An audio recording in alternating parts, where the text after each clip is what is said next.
And we're back here. See if you had any more questions. We'll just give you that time to just kind of think. I think another question was that I was wondering,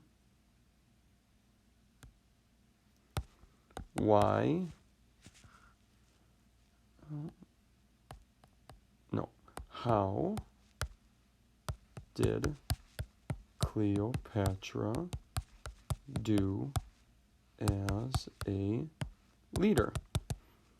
So, kind of just things I'm kind of wondering about, because I know she eventually did become a leader, but just curious about that now. So we're going to keep on reading here. Fight for... So this was just kind of leaving off there. So she was coming back to fight her brother. So, luck was on Cleopatra's side. Julius Caesar, a powerful Roman general, had just arrived in Alexandria. He settled into the palace as an unwelcome guest. Cleopatra wanted Caesar's help to win back the throne, but her brother's soldiers were guarding the palace. To talk to Caesar, she had to get past them. One night, Cleopatra and a trusted friend sailed into Alexandria. It is not certain how Cleopatra got inside the palace. Legend says her friend rolled her up in a rug. Then he carried her into the palace as if the rug were a gift for Caesar. This painting is by Jean-Léon Gérôme. In it, the artist shows what he thinks may have happened when Cleopatra spoke with Caesar. Next to Cleopatra is the rug in which she was supposedly hidden. Cleopatra had the whole night to talk to Caesar. It did not go as she had hoped. People of that time did not believe a woman should rule a country without a king. Caesar wanted to end the fight between Cleopatra and her brother and make them co-rulers again. Ptolemy XIII and his advisors did not like that idea. They wanted to get rid of Cleopatra. They could not do that with Caesar helping her, so they went to war against Caesar. After a hard fight, Caesar's soldiers defeated Ptolemy's army. Ptolemy drowned in the Nile River. So kind of a sad ending there. So I have my answer, though. What happened during the fight? Well,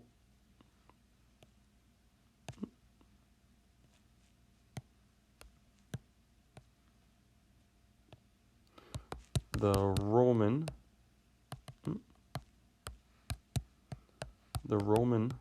leader Caesar helped her get the throne of Egypt. Helped her become leader. Okay, I don't know how she did yet, but did have that one. There we go. Always good to go back and reread. Okay, so back to the book here. Celebration. Caesar and Cleopatra celebrated their victory with a cruise. They floated down the Nile River in a long, flat boat called a barge. People lined up along the banks of the river to see them. The trip showed the people of Egypt that Cleopatra was queen again. After a few weeks, Caesar went back to Rome. Before he left, he made Cleopatra a co-ruler with her youngest brother. He was about 12 years old. In history, he is known as Ptolemy XIV. A celebration. Sorry, everybody. Okay, I'm going to kind of go a little bit ahead just because some of this stuff here doesn't quite talk a lot about her being a ruler, and I want to show some things that kind of happened. Well, I'll skip over this really quick. So a big part of this, or one thing that happened, Caesar wanted Cleopatra to join her in Rome, and she actually did join. She went to Rome to go join Caesar, and some things were happening there in Rome. One of the big things, Caesar planned to make himself king of the Empire of Rome. Not sure, but they were thinking that would maybe happen. People were not happy about that at all. So, what happened then?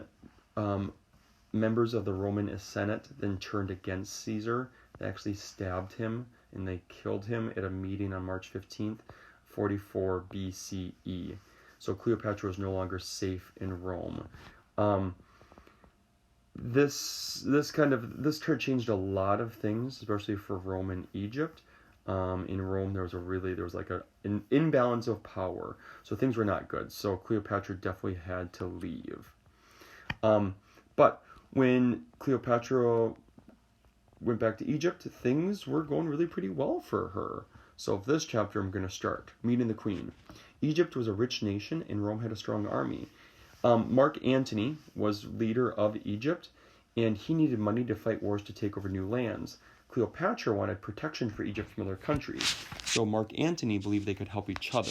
So after Caesar passed away, Mark Antony stepped in, and he and Cleopatra formed a partnership, just kind of like how Caesar and Cleopatra had a partnership before. In 41 BCE, he traveled to the city of Tarsus in present-day Turkey. He sent messages asking Cleopatra to meet him there. She did not reply. She made him wait. Finally, she arrived on a barge trimmed with gold. It had purple sails and silver oars. Young women steered the barge and worked the sails ropes. Young man fanned the queen to keep her cool. For the next 4 nights, Antony and Cleopatra feasted. They also talked about how they could help each other. Cleopatra returned to Alexandria in Egypt, and Antony soon followed. Antony and Cleopatra spent more time together. They played games and went fishing and hunting, and at nights they dressed as servants. They roamed the streets, knocking on doors and playing tricks on people. In Rome, some of Antony's friends and family started a war with Octavian. They were defeated, but their actions created problems for Antony. He needed to let Octavian know he had nothing to do with the war. Ooh, so just a lot of things happening when Mark Antony was gone from Rome with Cleopatra in Egypt. On her own, in 40 BCE, Antony went back to Rome to make up with Octavian. Once again, they agreed to work as a team. To make their deal stronger, Antony married Octavian's sister. It was a way for Antony to show that he was loyal to Octavian. The news of Antony's marriage might have made Cleopatra sad, but she kept busy with the business of being queen. She met with leaders of other countries, she repaired temples, and built ships for a stronger navy. So when I go back to my note taker, how did she do as a leader? There's some other things that are happening, but really for the most part, she did well and helped Egypt grow stronger and become more wealthy. So kind of a good, she really did a really nice job as a leader. If you remember, I still have one of my questions. Why was Cleopatra the last queen of Egypt? And I am going to ask one more question here. What was life like for Cleopatra at the end of her power? So those are going to be my last 2 questions I'm going to be thinking about. I'm just going to do another quick pause here, and I want you to think about any last questions that you might have about this book.